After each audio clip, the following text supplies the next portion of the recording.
ঘুরে ঘুরে ঘোরাঘুরি করতে করতে আবারও বেরিয়ে পড়েছিলাম। তবে এ যাত্রায় আমাদের গন্তব্য ভারত মহাসাগরের বুকে নাশপাতি বা আমের আকৃতির এক দ্বীপ দেশ, নাম যার শ্রীলঙ্কা। যে দেশটিকে কিনা ভারতীয় উপমহাদেশের মূল ভূখণ্ড থেকে বিচ্ছিন্ন করেছে মান্নার উপসাগর ও পক প্রণালী। প্রাকৃতিক নৈসর্গ, ঐতিহাসিক ধর্মীয় স্থান এবং প্রত্নতাত্ত্বিক নিদর্শনে সমৃদ্ধ এশিয়ার এই দেশটিতে আমার ঘুরঞ্চিপনা নিয়ে আপনাদের জন্য আমার travel blog series point of view Sri Lanka. 3 দিনের এক নিঃশ্বাসে ভরা ভ্রমণ, যেখানে প্রতিটি মুহূর্তেই ছিল রোমাঞ্চ, বিস্ময় ও গল্পের খোঁজ। এই সিরিজে আমি আপনাদেরকে নিয়ে যাচ্ছি আমার দেখা, আমার চোখে ধরা শ্রীলঙ্কার পথে।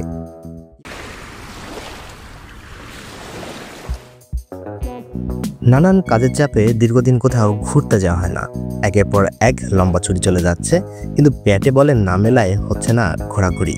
তাই অনেকটাই হঠাৎ প্ল্যানে টানা বৌদ্ধ পূর্ণিমা সহ 3 দিনের ছুটিতে বেরিয়ে পড়লাম আমরা আদি সিলন নামে বিখ্যাত শ্রীলঙ্কার পথে। এ যাত্রায় আমাদের যাত্রার সাথেই ফিটস এয়ার। রাত 2:15 আমাদের ফ্লাইট, আর তাই তো চটজলদি চলে গেলাম হযরত শাহজালাল আন্তর্জাতিক বিমানবন্দরের 2 নম্বর টার্মিনালে। শুরুতেই বলে রাখি, শ্রীলঙ্কা ঘুরতে যাবার জন্য বাংলাদেশিদের ইলেকট্রনিক ট্রাভেল অথরাইজেশন বা ইটিএ ভিসা নিতে হয়। মূলত বোর্ডিং পাস নেওয়া শেষ, এবার ইমিগ্রেশনের পালা। আর ইমিগ্রেশন শেষে মূলত 4 নাম্বার গেট ইউজ করতে হবে এই ফিটস এয়ারের জন্য। এই ডিজিটাল ভিসার জন্য আপনি নিজেই ঘরে বসেই অনলাইনেই আবেদন করে নিয়ে নিতে পারবেন। যথারীতি চেক ইন শেষ করে ইমিগ্রেশন শেষ করার পালা। কোথায় যাব, রিটার্ন টিকিট আছে কিনা, হোটেল বুকিং এবং এনওসি, এই কয়েকটি প্রশ্নেই শেষ ইমিগ্রেশনের ঝামেলা। তবে যদি আপনি চাকরিজীবী হন, তবে অবশ্যই সাথে এনওসি রাখতে ভুলবেন না। ইমিগ্রেশন শেষ করেই ঢুকে পড়লাম লাউঞ্জে। বর্তমানে বাংলাদেশের অনেকগুলো ব্যাংকে নিজস্ব লাউঞ্জ সহ রয়েছে মানসম্পন্ন অনেকগুলো লাউঞ্জ এই এয়ারপোর্টে। কিন্তু এই যাত্রায় বসে পড়লাম আমরা জাতীয় লাউঞ্জ নামে খ্যাত বলাকা লাউঞ্জে। আমাদের কাছে বলাকা লাউঞ্জের ফ্যাসিলিটিস ও খাবার এভারেজ লাগলেও শ্রীলঙ্কার লাউঞ্জগুলো ব্যবহার করার পর কিন্তু মনে হবে এই বলাকা লাউঞ্জই অনেক ভালো। যথারীতি নির্ধারিত সময়েই শুরু হলো বোর্ডিং। আগামী 3.5 ঘন্টার জার্নির জন্য, যা কিনা আমাদের যাত্রার সাথে। সমুদ্রবেষ্টিত দেশ হিসেবে শ্রীলঙ্কার আবহাওয়া নাতিশীতোষ্ণ। অক্টোবর-নভেম্বরে বৃষ্টিপাত হওয়ায় মূলত সেই সময়ে পর্যটকরা খুব একটা শ্রীলঙ্কা ভ্রমণে যেতে চান না। চা, কফি, নারিকেল, রাবারের জন্য বিখ্যাত সিলন খ্যাত এই শ্রীলঙ্কা। শ্রীলঙ্কায় রয়েছে নয়বিরাম প্রাকৃতিক সৌন্দর্য সম্বলিত সমুদ্র সৈকত ও পাহাড়ি অঞ্চল। সেই সাথে সমৃদ্ধ সাংস্কৃতিক ঐতিহ্য শ্রীলঙ্কাকে পৃথিবীর বিভিন্ন প্রান্তে পর্যটকদের কাছে অত্যন্ত আকর্ষণীয় করে তুলেছে। প্রায় 3.5 ঘন্টার ফ্লাইট শেষে স্থানীয় সময় ভোর 5:15 নামলাম আমরা কলম্বো বন্দরনায়েক আন্তর্জাতিক বিমানবন্দরে।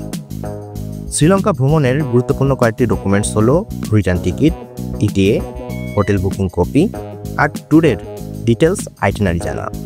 জাস্ট 1 মিনিটেই কই যাব, কোথায় থাকবো জিজ্ঞেস করে ডকুমেন্টস দেখেই এ যাত্রায় শ্রীলঙ্কান ইমিগ্রেশনের ঝামেলা শেষ। ইমিগ্রেশন শেষ করেই কাজ হলো ব্যাগেজ কালেকশন করা। থেকে বড় যেটা যন্ত্রণা সেটা হলো যে এয়ারপোর্টে এসে দেখি সবারই ব্যাগ আসছে, বাট আমার ব্যাগ আসে নাই, আমার ব্যাগ মিসিং। তারপর ভিতরে মূলত ওদের ব্যাগেজের আলাদা একটা কাউন্টার আছে, সেখানে এসে যোগাযোগ করতে হইলো এবং তারপর যথারীতি বের করে এনে দিল আমার ব্যাগটা। জাস্ট অস্থির অবস্থা। ব্যাগেজ নিয়ে সহজেই কাস্টম পার হবার জন্য ব্যবহার করতে পারেন গ্রিন চ্যানেল। অনেক টাকা অনেক হইলেও অ্যাকচুয়ালি মূলত জাস্ট $100 ভেঙে এখানে পাইছি হলো 29,590 টাকা। এখানে আপনারা জাস্ট ইমিগ্রেশনটা কমপ্লিট করেই এখানে অনেকগুলো এক্সচেঞ্জ হাউস পাবেন। এই এক্সচেঞ্জ হাউসগুলো থেকে যে কোনোটা থেকেই মূলত আপনারা মানে ডলার বা কারেন্সি এক্সচেঞ্জ করতে পারেন। আর এটা পার করে একটু সামনেই মূলত আপনার সব মোবাইল অপারেটর আছে, যাদের সিম টিম আপনারা নিতে চান সেটা নিতে পারেন। এখানে কিছু ট্যুরিস্ট সিম পাওয়া যায় আপনার 1400 রুপি থেকে শুরু আর কি, শ্রীলঙ্কান রুপি। আর এখানে একটা কথা মনে রাখবেন যে আপনারা যদি সম্ভব হয় একসাথে বেশি করে ডলার ভাঙাবেন, সেক্ষেত্রে রেটটা কিন্তু অনেক ভালো পাবেন।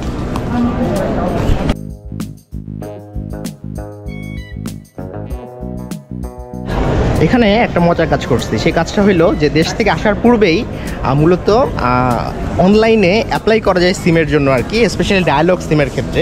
আমি যথারীতি আমার সেট যেহেতু আপনার সিম সাপোর্ট করে, সো আমি অনলাইনে আবেদন করি এবং অনলাইনে ওটা মেলের মধ্যে আমার মানে ফ্রি অফ কস্ট তারা মূলত আমাকে একটা সিম পাঠিয়ে দিয়েছিল সিম, এবং যথারীতি এখানে এসে জাস্ট এই সিমটাকে জাস্ট রেজিস্ট্রেশন করছি, নাথিং এলস। এবং রেজিস্টার্ড ওই সিমটাকে জাস্ট খালি আপনার 285 রুপি জাস্ট রিচার্জ করছি এবং আমার সিম অ্যাক্টিভ। নর্মালি কিন্তু এখানে যদি ট্যুরিস্ট সিম আমরা কিনতে যাই সেক্ষেত্রে আমাদের খরচ পড়ে মিনিমাম 1400 মানে শ্রীলঙ্কান রুপি, সেখানে জাস্ট বাংলাদেশে 100 টাকারও কমে, 98 টাকার মতো খরচ পড়ে, 98 বা 97 টাকায় মোটামুটি একটা অ্যাক্টিভ সিম শ্রীলঙ্কাতে। এবং এই সিম কীভাবে পাবেন এটা নিয়ে বিস্তারিত একটা ব্লগ অবশ্যই থাকবে আমার চ্যানেলে। ঠিক কাস্টম পার হবার পরেই পাবেন মানি চেঞ্জার্স এবং ট্যুরিস্ট সিম। শ্রীলঙ্কার মুদ্রাস্ফীতি অনেক, তাই $100 পাবেন প্রায় 29,000 টাকা। যদিও এই রেট পরিবর্তনশীল, তাই যাবার পূর্বেই তৎকালীন রেট অবশ্যই জেনে যাবেন। শ্রীলঙ্কায় মোবাইল অপারেটর হিসেবে রয়েছে হার্টস, ডায়ালগ, এয়ারটেল। বেরিয়ে পড়লাম মূলত কলম্বো এয়ারপোর্ট থেকে, এবার হোটেলে যাওয়ার পালা। ট্যুরিস্ট সিমের জন্য বিখ্যাত মূলত ডায়ালগ। 1400 রুপি থেকে শুরু, যাদের সিম কার্ড সহ নেট ও টক টাইমের কম্বো প্যাকেজ। বাস মানুষ অনেক কম, কিন্তু গাড়ি কিন্তু আমাদের ছোট না, সেই হিসাবে গাড়ি অনেক বড়। ভালো, গাড়ি দেখে মন ভালো হয়ে গেছে। গাড়ি দেখে মন ভালো হয়ে গেছে। এই যে আমার ছোট ছেলে সামনে বসছে। দ্বীপ রাষ্ট্র হলেও প্রায় সব জায়গাতেই 4G এবং বড় বড় শহরগুলোতে 5G নেটওয়ার্কের কাভারেজ পাবেন সহজেই। আমরা ঘুরুঞ্চি 10 জন হলেও আমাদের গাড়ি হলো 21 জনের বড় এসি কোস্টার, আর তাই তো বেশ আরামেই আমাদের যাত্রা শুরু। এই যাত্রায় আমরা থাকবো বেন্টোটাতে। শ্রীলঙ্কার দক্ষিণাঞ্চলে অবস্থিত বেন্টোটা শহর সমুদ্র সৈকতের জন্য বিখ্যাত। এয়ারপোর্ট হতে প্রায় 80 কিলোমিটার এই বেন্টোটা। ভারত মহাসাগর বেষ্টিত শহর হিসেবে এই শহরটিতে রয়েছে অনেকগুলো রিসর্ট। এখানে সার্ফিং সহ রয়েছে বিনোদনের নানান ব্যবস্থা, আর তাই তো বিশ্বের নানান প্রান্ত থেকে মানুষ ছুটে আসেন এখানে। সুন্দর গুছানো ও পরিচ্ছন্ন দেশ শ্রীলঙ্কা, আর তার প্রমাণ পাওয়া যায় শ্রীলঙ্কার পথঘাট জুড়েই। যেহেতু রাতেই আমরা জার্নি শুরু করেছি, তাই পথে বিরতি দিলাম সকালের ব্রেকফাস্টের। ঘিয়ে ভাজা পরোটা আর ডাল, সাথে সুস্বাদু চা ছিল এ যাত্রায়। যেহেতু রাতে রওনা দিয়েছি সেহেতু সকালে একটু ব্রেকফাস্ট তো করাই উচিত, কারণ আমাদের যেটা হোটেল বেন্টোটার কাছাকাছি সেটা কিছুটা দূরে, আর এই কারণে মূলত ব্রেকফাস্ট করার পালা আছে।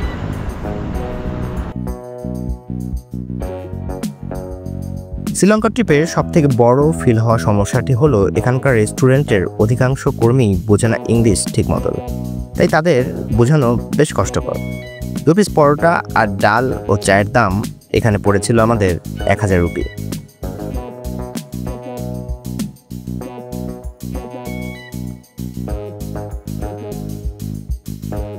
খাওয়া দাওয়া শেষে ফ্রেশ হয়ে আবারও পথ চলা শুরু আমাদের।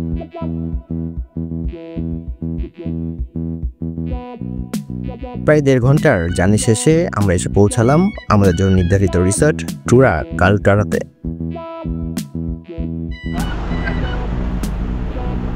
অতঃপর চলে আসছি আমরা মূলত আমাদের হোটেলে।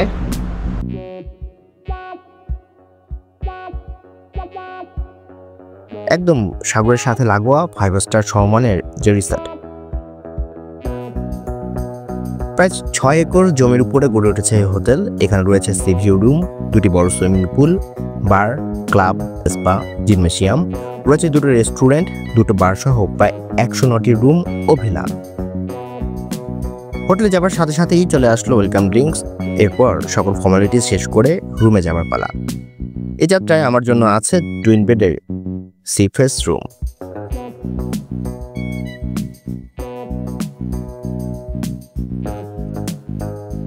চলে আসছি আমরা মূলত আমাদের রুমে। আমাদের একটা টুইন বেড রুম আছে আর কি, 2 জনের জন্য। আর এখানে যথারীতি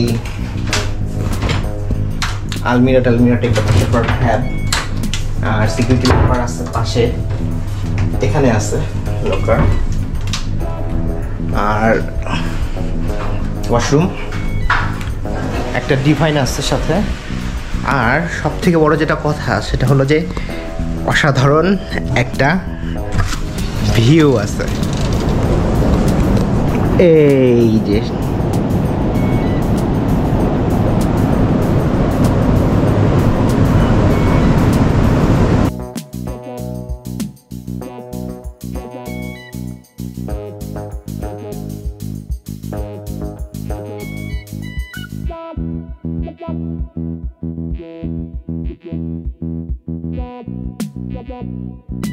শ্রীলঙ্কার আবহাওয়া আমাদের দেশের তুলনায় বেশ গরম, সেই সাথে বাতাসের আর্দ্রতাও অনেক বেশি, তাই এই গরমের অনুভূতিটাও একটু বেশি হয় এখানে।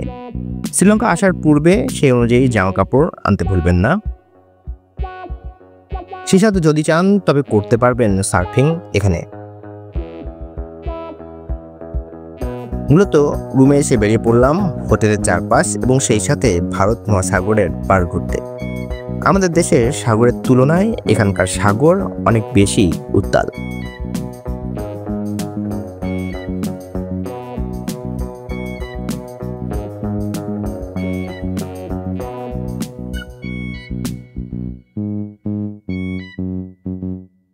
বড় বড় ঢেউ এসে আছড়ে পড়ছে হলদে বালির এই সৈকতে। সার্ফিং করার জন্য বেশ ভালো জায়গা এই হোটেল লাগোয়া বিচটি।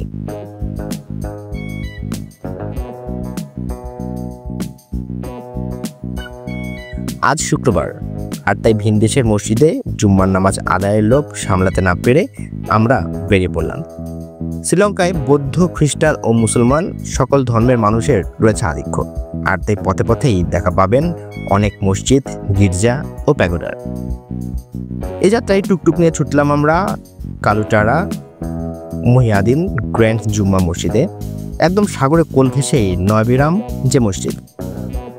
নামাজ পড়তে চলে আসলাম শ্রীলঙ্কার মসজিদে, জুম্মার নামাজ।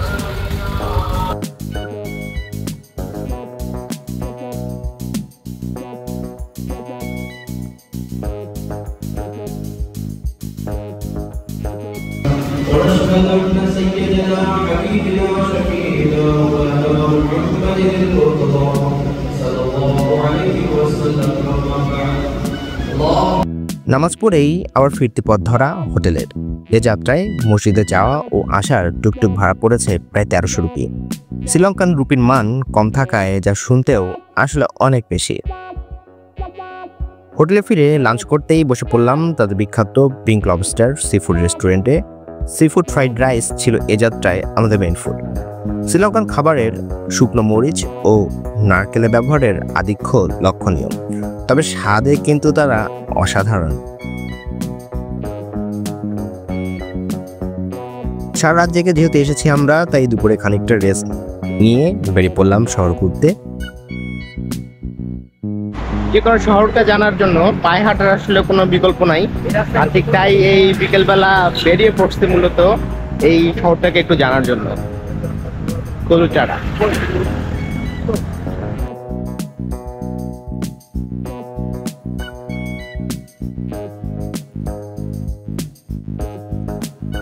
একমাত্র পায়ে হেঁটেই একটা শহর সব থেকে ভালোভাবে দেখা যায়, বোঝা যায় স্থানীয়দের জীবনযাত্রার ধরন। আর তাই বেরিয়ে পড়লাম এই শ্রীলঙ্কার পথে।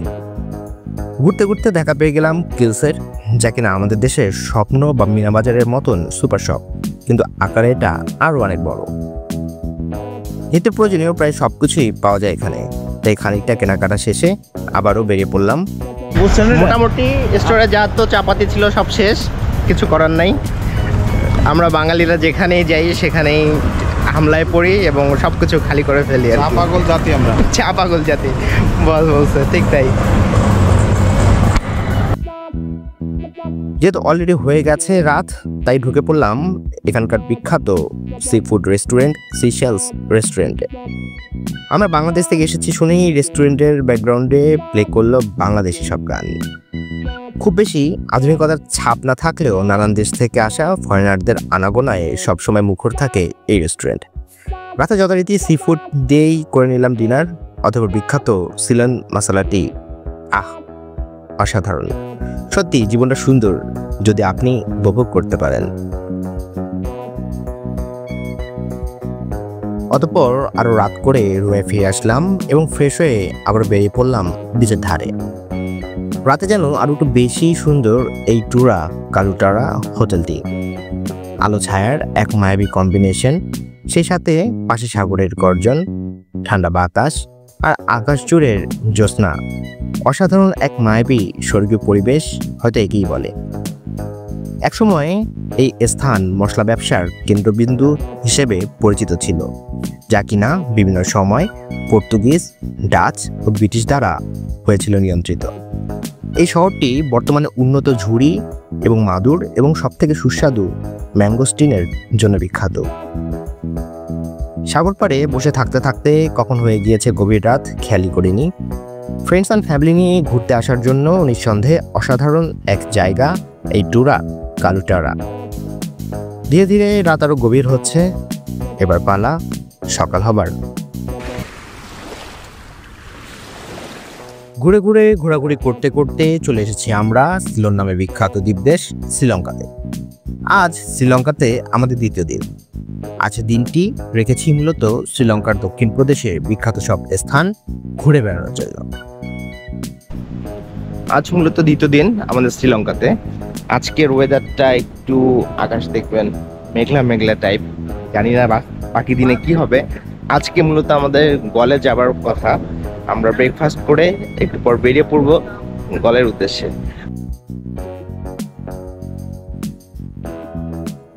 এবার মূলত ব্রেকফাস্ট করতে যাবার পালা আমাদের। সকালে উঠেই ফ্রেশ হয়ে ছুটলাম টুরা কালুটারার বুফে ব্রেকফাস্টে। নানান পদের নানান খাবারের আয়োজন রয়েছে এই বুফেতে। এখানে পাবেন শ্রীলঙ্কার নিজস্ব কিছু খাবারের খোঁজ। শ্রীলঙ্কার খাবারের স্বাদ অনেকটাই কিন্তু আমাদের দেশের খাবারের মতোই।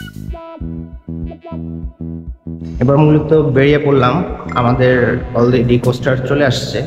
এবার আমরা যাব গলের উদ্দেশ্যে।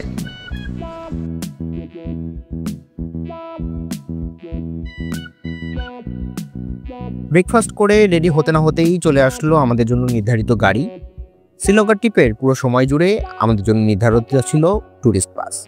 আমরা মাত্র 10 জন টিম ক্রুঞ্চি এই যাত্রায় ঘুরে বেড়াচ্ছি বিখ্যাত সিলন জুড়ে। অতঃপর পথ চলা শুরু।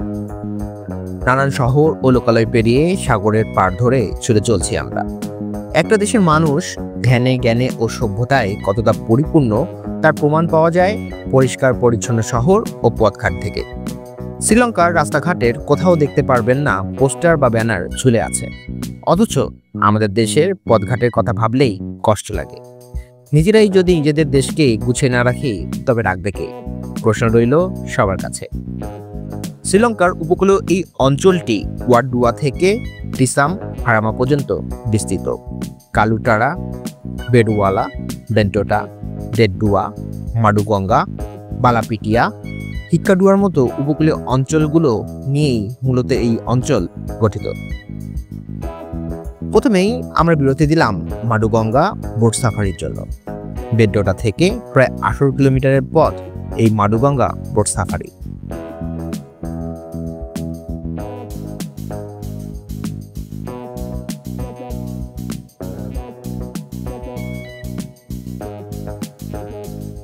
আমরা মূলত যেখানে আসছি সেটা হলো যে একটি বোট সাফারিতে আর কি, আপনার রিভার সাফারি বলতে পারেন। আর এখানে বোট আছে, এই বড় বড় বোটগুলো নিয়ে মূলত ঢুকে পড়তে হবে এই যে ভিতরে আছে ম্যানগ্রোভ বন, সে বনের ভিতরে। মূলত মাডু নদীর প্রায় 61 হেক্টর জায়গা জুড়েই ম্যানগ্রোভ বন, আর তা নিয়েই মাডুগঙ্গার বোট সাফারি।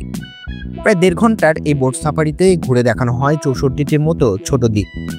এখানে 1.5 ঘন্টা জার্নির জন্য তারা জনপ্রতি প্রায় 4000 রুপি চার্জ করে, কিন্তু যদি একটু দামাদামি করেন তবে তা কিন্তু 4000 থেকে মাত্র 2500 রুপিতেও নামিয়ে আনা সম্ভব।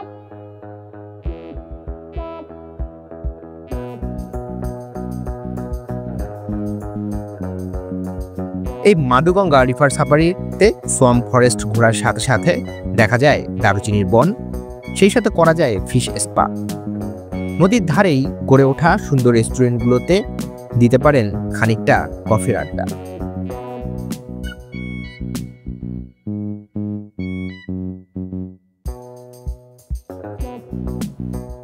এখানেই পাবেন বিখ্যাত captain boat house.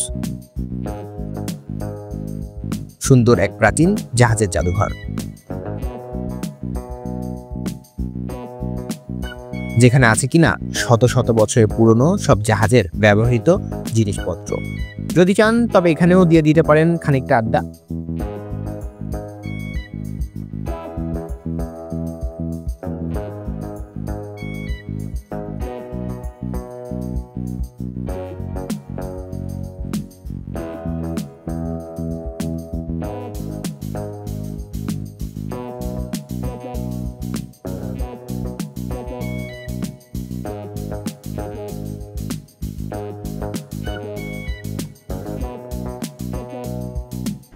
So this is river program we organize. Yes. But you can see on this river, lot of islands and some wildlife living there, and very ancient Buddhist temple on the island, and two caves through the mangrove, and Cinnamon Island also we can see. And you can see some wild animals, birds, water meadow, and very beautiful nature scenery. So more than 1 hour, 1.5 hours time you can enjoy with nature. Price Because this is controlled by the our company. Okay. Thank you.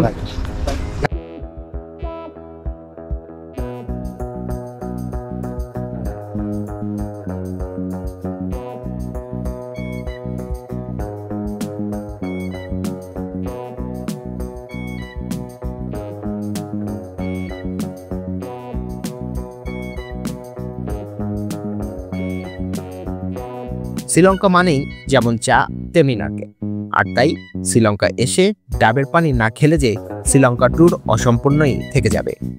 ডাবের দাম এখানে 200 rupee, যা কিনা বাংলা টাকায় প্রায় 80 টাকা।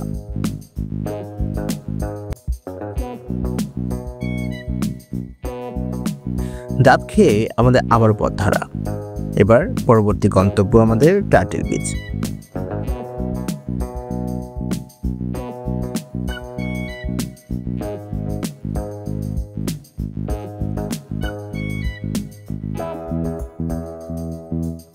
শ্রীলঙ্কার হিক্কাডুয়াতে অবস্থিত এই টার্টেল বিচ সকালে, বিশেষ করে সকাল 7টা হতে 9টার মধ্যে প্রচুর পরিমাণে বড় বড় কচ্ছপ চলে আসে এই বিচে।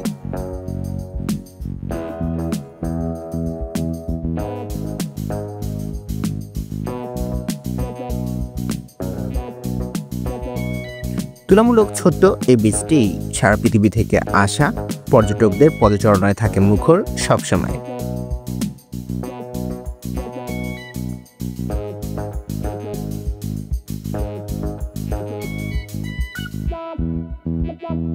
স্বচ্ছ পানির পরিষ্কার সাগর সৈকত, যেখানে আছে কিনা সানবাথ সহ আরো নানান অ্যাক্টিভিটি করার সুযোগ।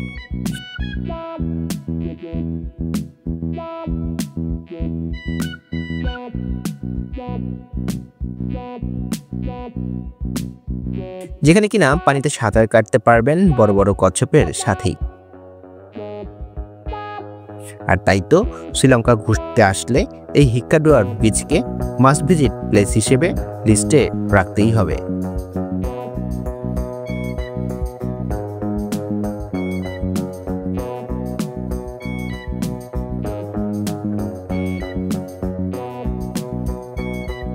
হিক্কাডুয়া ঘুরে আবারও পথ ধরা। এবার সরাসরি গন্তব্য বিখ্যাত গলে। সাগরের ধার ধরে চলে যাওয়া যে পথ ধরে ছুটছি আমরা ইতিহাসের পথে। কত শত ইতিহাসের সাক্ষী এই অঞ্চল। পৃথিবীর অন্যতম দর্শনীয় ও ছবি সদৃশ স্টেডিয়ামটি কিন্তু এই গলেতেই অবস্থিত। বিশ্বের সবচেয়ে মনোরম ক্রিকেট মাঠ হিসেবে যা কিনা বিবেচিত হয়। এই মাঠটি সুনামিতে মারাত্মকভাবে ক্ষতিগ্রস্ত হয়েছিল। পরবর্তীতে মাঠটি পুনর্নির্মাণ করা হয় এবং 18 ডিসেম্বর 2007 সাল থেকে পুনরায় টেস্ট ম্যাচ শুরু হয়।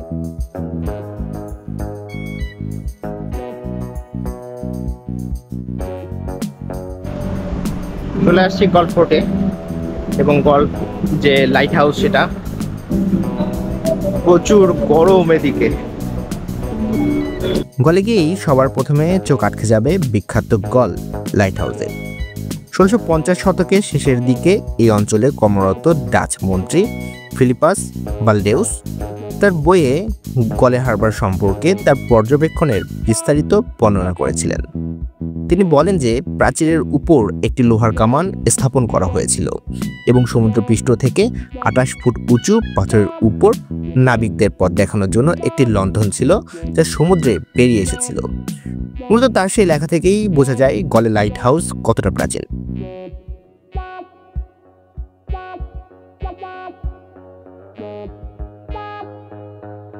দেশবাসী, যথারীতি ঘোরাঘুরি করতে করতে টিম ক্রুঞ্চি আমরা চলে এসেছি গলে।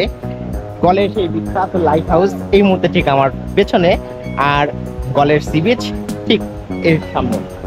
দেশ বিদেশ থেকে আসা, দ্যাটস মিন আমাদের দেশ থেকে আসা বা অন্য দেশ থেকে আসা সব মানুষ নেমে পড়েছে গলের বিচে। গল, শ্রীলঙ্কা।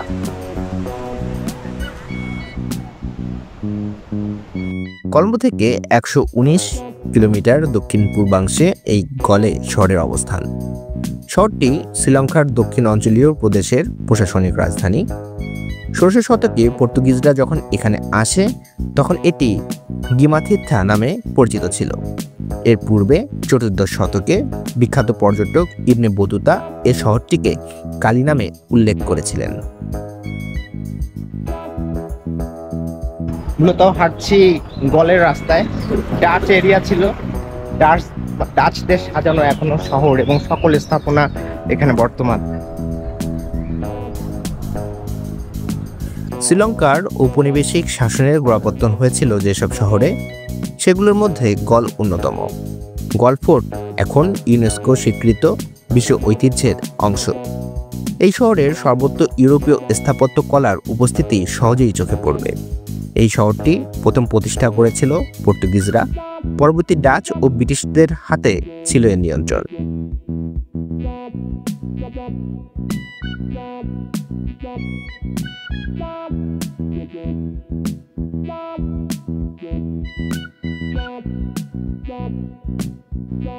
দুর্গের মধ্যে মেরিটাইম জাদুঘর ও প্রত্নতাত্ত্বিক প্রদর্শনীগুলো দেখতে পারেন। শ্রীলঙ্কার গলে অবস্থিত জাতীয় সমুদ্র জাদুঘর বা জাতীয় সমুদ্র প্রত্নতত্ত্ব জাদুঘরটি গলের দুর্গের মাঝেই অবস্থিত। এটি সর্বপ্রথম 9 মে 1992 সালে জনসাধারণের জন্য উন্মুক্ত করা হয় এবং গলে দুর্গের পুরাতন গেটের উপর 1671 সালে প্রতিষ্ঠিত একটি ডাচ গুদামের মাঝেই যা কিনা অবস্থিত।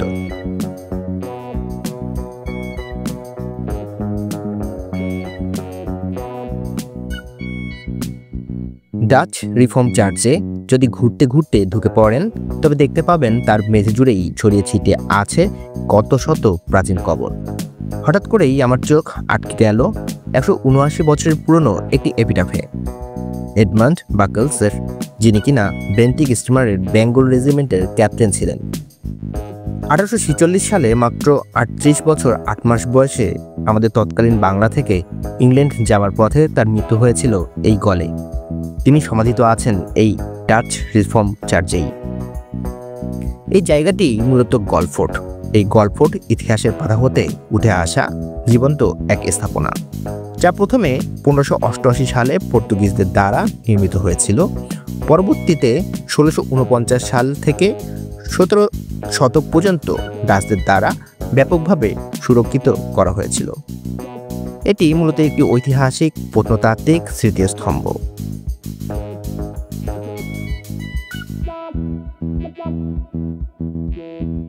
সন্ধ্যায় এই দেয়ালে হাঁটা খুবই উপভোগ্য, তবে নকল প্রাচীন ডাচ কয়েন বা পাউডার দুধ বিক্রি করতে চাওয়া মানুষদের কাছ থেকে বিরক্ত হওয়ার জন্য প্রস্তুত থাকতে হয়।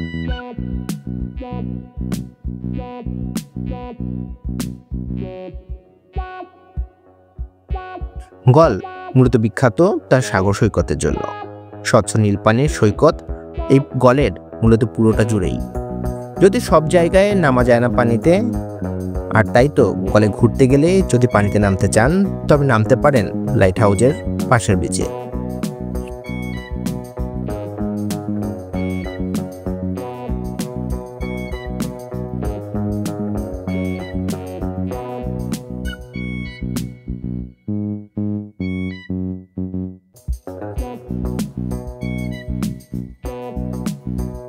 দুপুরে বসে পড়লাম গলের বিখ্যাত গ্লোবাল কিচেন অ্যান্ড ক্যাফেতে দুপুরের লাঞ্চ করার জন্য।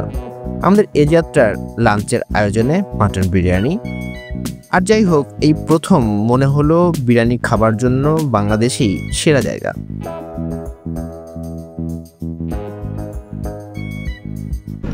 বেশি না, মাত্র 24,255 টাকা। এটা হলো আমাদের লাঞ্চের বিল। আর এটা হলো অনেক জনের না, জাস্ট মাত্র 6 জনের লাঞ্চের বিল। এবং মানে শ্রীলঙ্কাতে যদি আপনারা ঘুরতে আসেন সেক্ষেত্রে একটা জিনিস মাথায় রাখবেন যে এখানে খাবার দাবারের খরচ প্রচুর। এবং এখানে সব থেকে বড় যে নোটটা সেটা হলো আপনার 5,000 টাকার নোট। আর মোটামুটি একটা ভালো জায়গায় একবেলা যদি আপনারা খেতে চান সেক্ষেত্রে সেই 5,000 টাকার একটা নোট আপনাকে খরচ করতে হবে।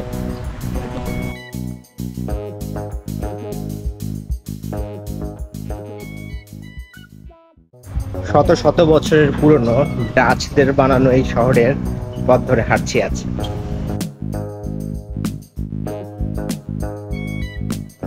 গড়ে আছে দেখার মতো অনেক কিছুই। এখানে আছে saint all saints church, Kalutara মন্দির, সিনিগামা মন্দির। এখানেই আছে peace pagoda, Dutch reform church, আছে আরবি কলেজ। গলের জলবায়ু ক্রান্তীয়, অতিবৃষ্টি, অরণ্যের প্রকৃতি, আর তাই শহরটিতে প্রকৃত অর্থে কোনো শুষ্ক মৌসুম নেই, যদিও জানুয়ারি ও ফেব্রুয়ারি মাসে লক্ষণীয়ভাবে শুষ্ক থাকে। বছর জুড়ে এই শহরের গড় তাপমাত্রা প্রায় 26 ডিগ্রি সেলসিয়াসের কাছাকাছি থাকে। শত শত বছরের পুরনো এই শহর, পুরনো এই পথঘাট জুড়েই অন্যরকম এক অনুভূতি। শহর জুড়েই ছড়িয়ে ছিটিয়ে থাকা রেস্টুরেন্টগুলোতে আড্ডা দিয়ে কাটিয়ে ফেলা সম্ভব পুরো একটি বেলা। গলে ভ্রমণের সময় আপনি অনেক কিছুই কিনতে পাবেন। এখানে জহরত, প্রাচীন জিনিসপত্র, ফল, সবজি, মাছ এবং আরও অনেক কিছুই পাওয়া যায়। তবে মনে রাখবেন, ট্যুরিস্ট প্লেস হয় এখানে সব জিনিসের দাম অনেক বেশি।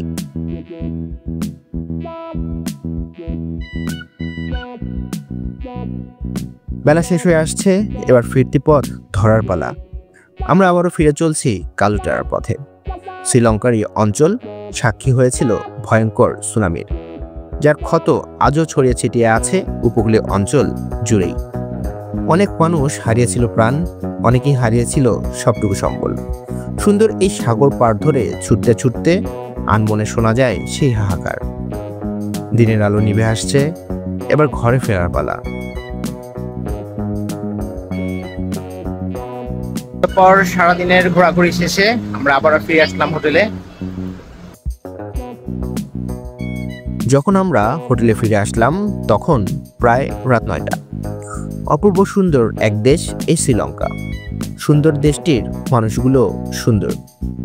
সাগর পাড়ে যথারীতি বসে থাকতে থাকতে সময় কখন চলে যাচ্ছে টেরই পাচ্ছি না। আজ আমাদের শেষ রাত কালুটারায়। সকাল হতেই আমরা বেরিয়ে পড়ব। আপাতত অপেক্ষা সকাল হবার।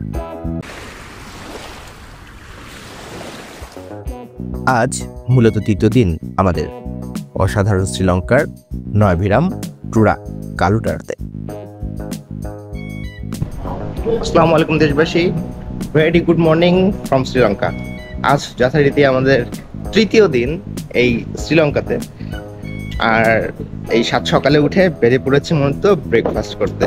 তো চলুন শুরু করা যাক নতুন আরেকটি দিন এই শ্রীলঙ্কায়। আর তাই তো সকালে উঠেই প্রথমে ফ্রেশ হয়ে ছুটলাম বুফে ব্রেকফাস্টে।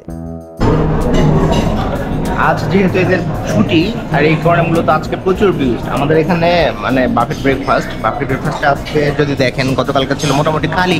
আমরা ছাড়া আর কেউই ছিল না, আমরা ছিল আর কেউ একজন ফরেনার ছিল। অ্যাকচুয়ালি আমরা এখানে ফরেনার, যদিও আমার গাইড কালারিদের মতো, তো এরা আমাকে মনে করে আমি এখানকার লোকাল। বাট প্রবলেম যেটা সেটা হলো যে আজকে প্রচুর ভিড়, মানে চারপাশে খালি মানুষ আর মানুষ, মানুষ আর মানুষ, মানুষ আর মানুষ।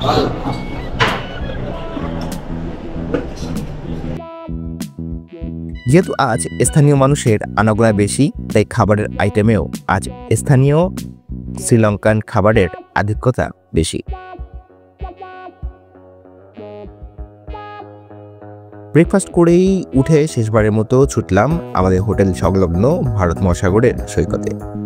শ্রীলঙ্কা ভ্রমণ নিয়ে আমার 3 পর্বের travel blog series point of view শ্রীলঙ্কার সকল পর্ব দেখার আমন্ত্রণ রইল।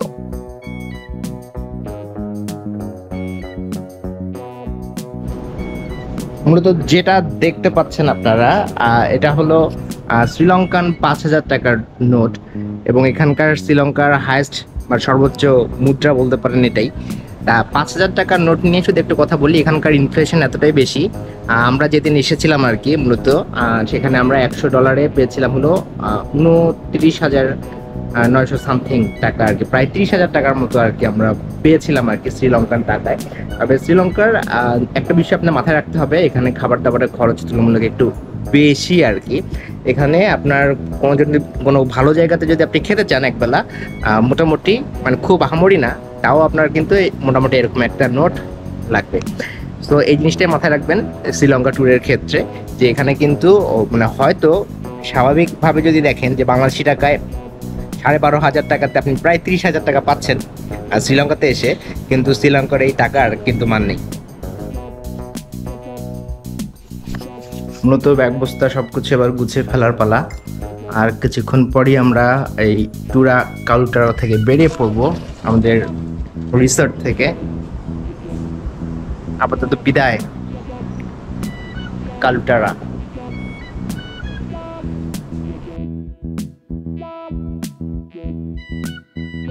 গাড়ি চলে এসেছে আমাদের, এবার বেরিয়ে পড়ার পালা।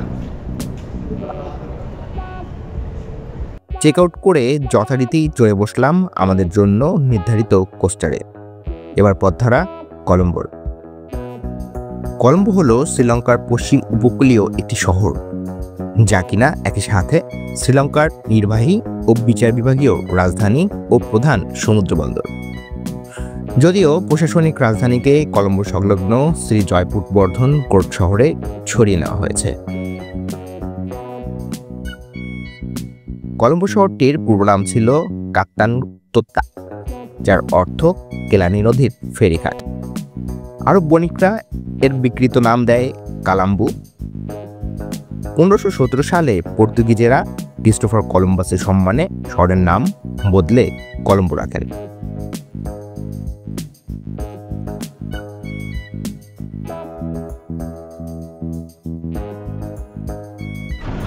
চলে আসছি মূলত কলম্বোর ইন্ডিপেন্ডেন্স স্কোয়ারে। কলম্বো শহরে ঢুকেই প্রথমে চলে গেলাম বিখ্যাত ইন্ডিপেন্ডেন্ট মেমোরিয়াল হলে, যা হলো শ্রীলঙ্কার একটি জাতীয় স্মৃতিস্তম্ভ, যা ব্রিটিশ শাসন থেকে শ্রীলঙ্কার স্বাধীনতার স্মরণে নির্মিত হয়েছিল।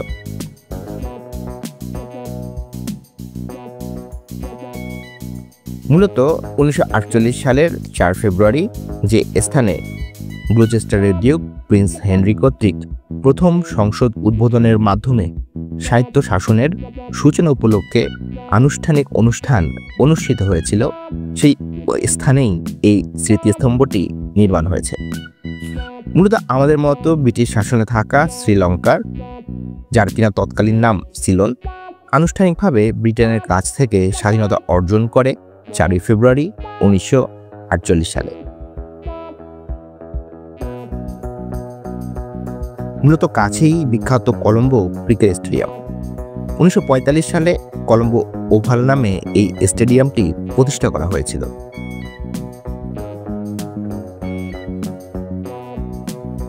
কিছু দূরেই মূলত আরেক দৃষ্টিনন্দন স্থাপনা 1924 সালে স্থাপিত করা কলম্বো টাউন হল।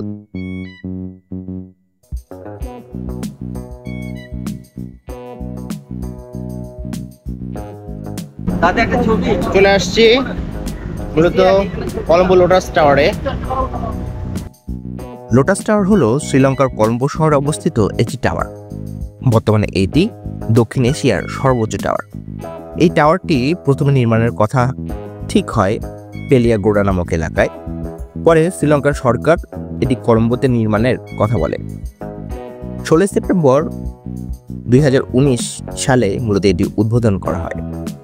যদি চান তবে উঠে পড়তে পারেন দক্ষিণ এশিয়ার সর্বোচ্চ এই ভবনেও, তবে তা কিন্তু ফ্রিতে নয়। যদি চান লোটাস টাওয়ারে উঠতে তবে খরচ করতে হবে জনপ্রতি 6,000 শ্রীলঙ্কান রুপি, যা কিনা বাংলা টাকায় প্রায় 2,500 টাকা সমতুল্য। কলম্বোর আরও একটি দৃষ্টিনন্দন স্থাপনা হলো তাদের পুরনো সংসদ ভবন, যা কিনা শ্রীলঙ্কার রাষ্ট্রপতি সচিবালয় হিসেবে ব্যবহৃত হতো। সমুদ্রের দিকে মুখ করে কলম্বো পোর্ট এলাকায় যা কিনা অবস্থিত। 1983 সালে শ্রী জয়বর্ধনাপুরে নতুন সংসদীয় কমপ্লেক্স খোলার আগ পর্যন্ত 53 বছর ধরে এই ভবনটি শ্রীলঙ্কার আইনসভা হিসেবে ব্যবহৃত হতো।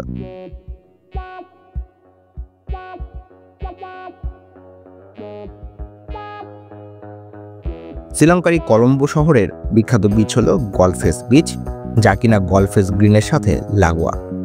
1859 সালে governor sir Henry George Ward এই স্থানটি তৈরি করেছিলেন। এককালে যা ব্যবহার করা হতো রেসকোর্স ও গল্ফ কোর্স হিসেবে। বর্তমানে এই স্থানটি উন্মুক্ত সকলের জন্য। প্রতি বছর শ্রীলঙ্কার জাতীয় দিবস উদযাপনের স্থান হিসেবে যা কিনা ব্যবহৃত হয়।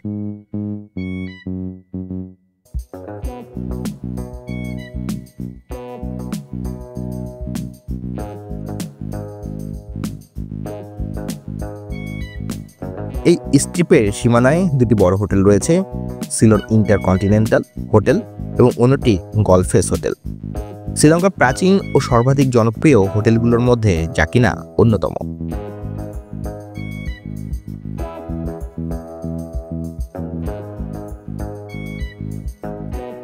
গলফেস বিচ ঘুরে ঢুকে পড়লাম পুরনো কলম্বো, সেই সাথে ঘুরতে শ্রীলঙ্কার ব্যাংকপাড়া।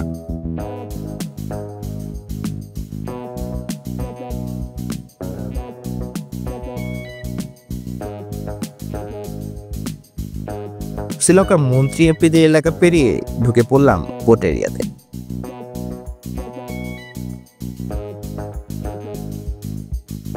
একই রকম পোর্ট এরিয়া আমাদের চিটাগাংয়েও আছে, কিন্তু পরিচ্ছন্নতায় কলম্বো অনেক এগিয়ে।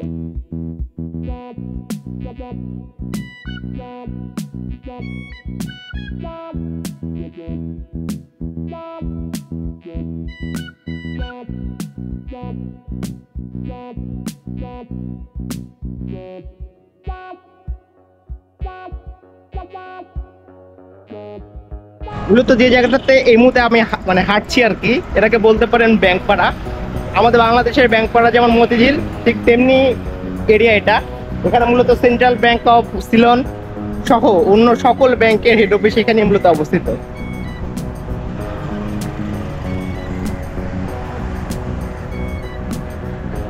একজন ব্যাংকার হয়ে আরেক দেশের ব্যাংকপাড়াতে হাঁটাহাঁটি, বিষয়টা বেশ মজার।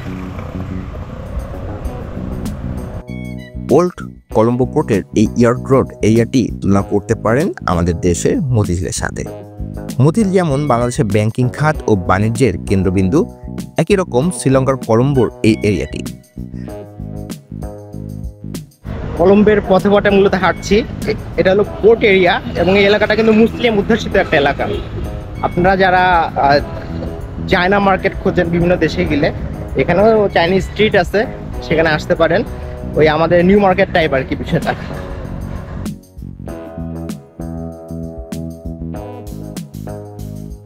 ঘুরতে ঘুরতে চলে আসলাম রেড মস্ক নামে বিখ্যাত জামিউল আলফার মস্ক বা মসজিদে। এলাকাটা অনেকটাই আমাদের পুরনো ঢাকার মতো। এলাকাটি মূলত মুসলিম অধ্যুষিত বাণিজ্যিক এলাকা। যদি চান কেনাকাটা করতে, তবে কম দামে কেনাকাটা করার জন্য অন্যতম সেরা জায়গা এটি। ন্যাশনাল সেভিংস ব্যাংকের হেড অফিস।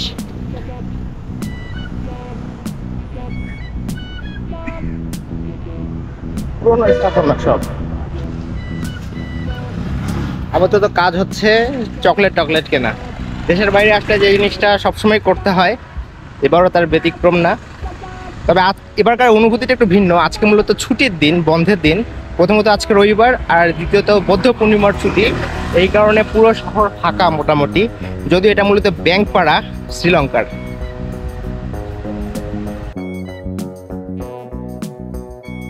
কলম্বো সিটি ঘুরতে ঘুরতেই দুপুর পেরিয়ে বিকেল হয়ে এলো। এবার যে ফিরতি পথ ধরার পালা, কারণ আজ 9:30 আমাদের ফ্লাইট ঢাকার উদ্দেশ্যে। তাই দিনের আলো নেভার আগেই পথ ধরলাম এয়ারপোর্টের উদ্দেশ্যে। কলম্বো শহর থেকে প্রায় 35 কিলোমিটার দূরে এই এয়ারপোর্ট। শ্রীলঙ্কা সুন্দর এক শান্ত শহর, আর তাই তো সময় পেলেই আসবেন এই দেশটি দেখতে। শ্রীলঙ্কা ট্রিপের ভিসা, ইমিগ্রেশন, সিম, কারেন্সিস সব কিছু নিয়েই আরেকটি আলাদা ব্লগ থাকবে আমার চ্যানেলে। যারা শ্রীলঙ্কা ঘুরতে আসতে চান তারা অবশ্যই এই ব্লগগুলো দেখার আমন্ত্রণ রইল। এবার ঘরে যাওয়ার পালা, তো চলুন ঘরে ফেরা যাক। অতঃপর আমরা চলে আসলাম বিমানবন্দরে। চেক ইন শুরু হতে এখন অনেক বাকি। চেক ইন করে বোর্ডিং পাস নিয়ে ঢুকে পড়লাম ইমিগ্রেশনে। কোনো প্রশ্ন ছাড়াই সিল দিয়ে দিল ইমিগ্রেশন। অতঃপর ঢুকে পড়লাম লাউঞ্জে। লাউঞ্জকে ব্যবহার করে যারা গ্লোবাল লাউঞ্জ ব্যবহার করতে চান তাদের জন্য এখানে আছে প্লাম স্ট্রিপ লাউঞ্জ। আর এই লাউঞ্জ ব্যবহার করতে গিয়েই মূলত বুঝতে পারবেন কেন প্রথম ব্লগে বলেছিলাম আমাদের দেশের বলাকা লাউঞ্জ অনেক ভালো শ্রীলঙ্কার লাউঞ্জগুলোর তুলনায়। ঢাকা এয়ারপোর্টের তুলনায় অনেক বড় এরিয়া নিয়ে এই কলম্বো এয়ারপোর্ট, কিন্তু তুলনামূলক লাউঞ্জের মান অতটা ভালো নয় এখানে।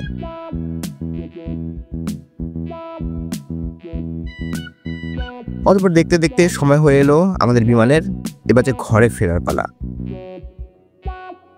দেশবাসী, ট্যুরে যান, ট্রেকিংয়ে যান, যেখানে মন চায় যান, যেভাবে মন চায় যান, কিন্তু প্রকৃতি ও পরিবেশের ক্ষতি হয় এমন কিছুই করবেন না প্লিজ।